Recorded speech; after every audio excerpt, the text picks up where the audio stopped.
ଭାରତୀୟ ଶିଶୁମାନଙ୍କ ଖାଦ୍ୟକୁ ନେଇ ଏକ ବଡ଼ ତଥ୍ୟ ହସ୍ତଗତ ହୋଇଛି। ଏକ ରିପୋର୍ଟରୁ ଜାଣିବାକୁ ମିଳିଛି ଯେ ଲୋକପ୍ରିୟ ନେଷ୍ଟଲେ କମ୍ପାନୀ ଶିଶୁମାନଙ୍କ ପାଇଁ ବାହାର କରୁଥିବା ସେରେଲାକ୍ରେ ଅଧିକ ମାତ୍ରାରେ ଚିନି ରହୁଛି। ତେବେ ଚିନ୍ତାର କଥା ହେଉଛି ଏହା ଇଂଲଣ୍ଡ, ଜର୍ମାନୀ, ସୁଇଜରଲ୍ୟାଣ୍ଡ ଏବଂ ଅନ୍ୟାନ୍ୟ ବିକଶିତ ଦେଶରେ ଚିନିମୁକ୍ତ ଅଟେ। ତେବେ ଭାରତକୁ ଆସୁଥିବା ଦ୍ରବ୍ୟରେ ଅଧିକ 3 ଗ୍ରାମ ଚିନି ରହୁଥିବାର ରିପୋର୍ଟରୁ ପ୍ରକାଶ ପାଇଛି। ରିପୋର୍ଟରେ କୁହାଯାଇଛି ଯେ ବିଶ୍ୱର ସର୍ବବୃହତ୍ ଉପଭୋକ୍ତା ସାମଗ୍ରୀ କମ୍ପାନୀ ନେଷ୍ଟଲେ ବିଭିନ୍ନ ଦେଶରେ ଶିଶୁଦୁଗ୍ଧ ଏବଂ ଶସ୍ୟ ଉତ୍ପାଦନରେ ଚିନି ଏବଂ ମହୁ ମିଶାଇଥାଏ, ଯାହା ମେଦବହୁଳତା ଏବଂ ଭିନ୍ନ ଭିନ୍ନ ରୋଗ ସୃଷ୍ଟିକାରୀ। ଏହା ଆନ୍ତର୍ଜାତିକ ନିର୍ଦ୍ଦେଶାବଳୀକୁ ଉଲ୍ଲଂଘନ କରୁଛି। ଏହି ଉଲ୍ଲଂଘନ କେବଳ ଏସୀୟ, ଆଫ୍ରିକୀୟ ଏବଂ ଲାଟିନ୍ ଆମେରିକୀୟ ଦେଶରେ ଦେଖିବାକୁ ମିଳୁଛି।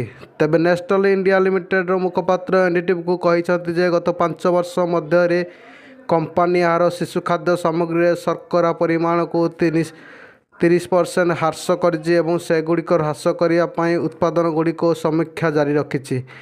ଆଉ ଏକ ବିବୃତ୍ତିରେ କୁହାଯାଇଛି ଯେ ଶିଶୁମାନଙ୍କ ପାଇଁ ଉତ୍ପାଦନର ପୁଷ୍ଟିକର ଗୁଣର ସାମଗ୍ରୀ ବିଶ୍ୱାସ କରେ ଏବଂ ଉଚ୍ଚ ମାନର ଉପାଦାନ ବ୍ୟବହାରକୁ ପ୍ରାଥମିକତା ଦେଇପାରେ।